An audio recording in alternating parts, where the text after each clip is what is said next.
yang kita bisa latih memang cuma kekompakan. Nah, Dan tanding di mana-mana. Nasional lah maksudnya. Skala nasional. nih.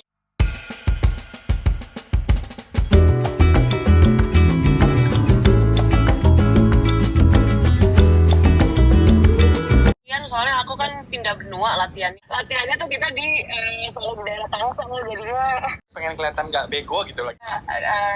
bener lah mainnya gitu. Masalahnya kan kalau PSI kan dia udah pengalamannya udah beberapa kali di match yang cukup besar ya menurutku gitu maksudnya, dan udah ada jejak digitalnya, jadi kita jago.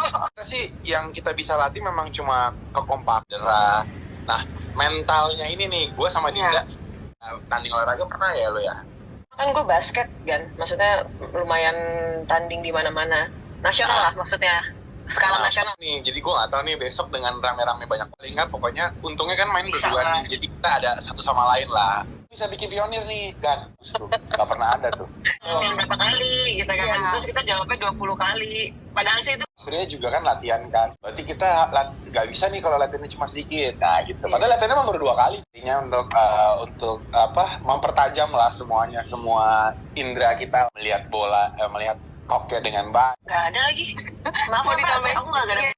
Beda-beda tuh. Kalau memang kita lagi fit terus hari itu memang kita lagi nggak ada apa-apa, kita bisa 2 jam tuh minimal. Paling lama 2 jam, 3 jam lah paling lama. Kalau latihan itu cari stamina, karena staminanya. Jadi walaupun Dinda ini juga sering olahraga, nge-gym beda nih ternyata. Nge-gym sama main endurance tuh beda. Akan belajar sama-sama olahraga juga kan lumayan buat badan. Jadi kalau bisa kita latihan endurance-nya tuh misalnya hari Seninnya latihan endurance, biasanya Selasanya aku nge-gym, selang-seling aja. Oh bener gitu ya latihan.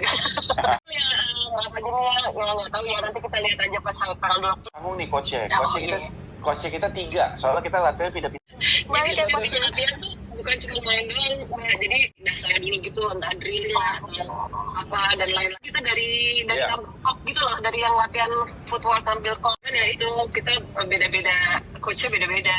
Macam itu lapangan, setiap lapangan kita punya coach yang beda. Yang lihat dari beberapa insight coach yang berbeda, pegang raket, terus caranya bagaimana berkomunikasi di lapangan dengan cepat kayak gitu-gitu sih. Dan bertahan itu tuh maksudnya itu wajar lah, kita harus belajar dua-duanya lah. Cuma memang yang kita harus ajarin, yang harus kita belajar adalah adaptasi pada saat permainan. Kalau dari awal kita strateginya cuma Dinda di depan, gue di belakang gitu. Itu nggak bisa ternyata setelah kita belajar dengan beberapa coach.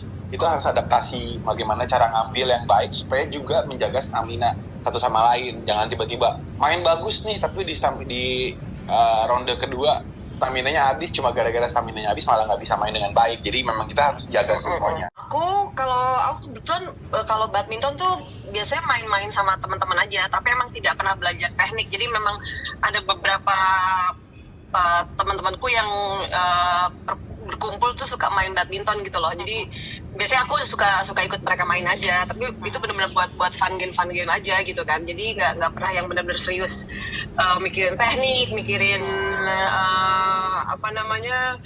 pola, cara mukul yang baik dan benar dan lain-lain tuh nggak pernah. Jadi baru sekarang ini karena Tosi, jadinya aku benar-benar latihan yang dari nol banget di tekniknya gitu. Tapi kalau main sih agak lumayan lah, lumayan main ya gitu. Okay. Dan kayaknya kalau badminton tuh udah kayak permainan semua orang ini. Lihat banget mau ini orang. Gue sebelumnya untung ya bokap itu dulu emang pemain bulu tangkis, pokoknya bisa main lah. Jadi awal-awal di SMP apa di SMA sering main sama bokap tuh. Habis itu udah mulai kuliah, udah mulai ninggalin olahraganya, udah nggak diseriusin lagi untuk di badminton, tapi dapet kesenangannya tuh di gym. Nah kebetulan pas Tosi kemarin nawarin main olahraganya cabangnya apa, dia ambilnya badminton. Dan maksudnya tetap belajar dari nol, karena ternyata setelah apa yang gue pelajari selama ini ternyata tidak sama dengan apa yang coach ajarin lah.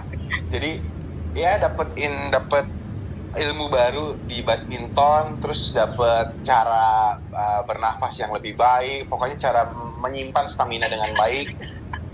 Ternyata kalau kita lagi main ya, kalau lo bernafas dengan mulut itu lebih capek. Kadang-kadang memang kalau udah kecapean pasti pakai mulut kan, dapat oksigen lebih banyak daripada dengan menggunakan hidung. Tapi itu sebenarnya bisa bikin kita lebih capek badannya kalau misalkan mau main yang lebih panjang. Tapi nggak tahu permainannya nanti kayak gimana. Oke ya. Iya, Ini udah ngerti banget.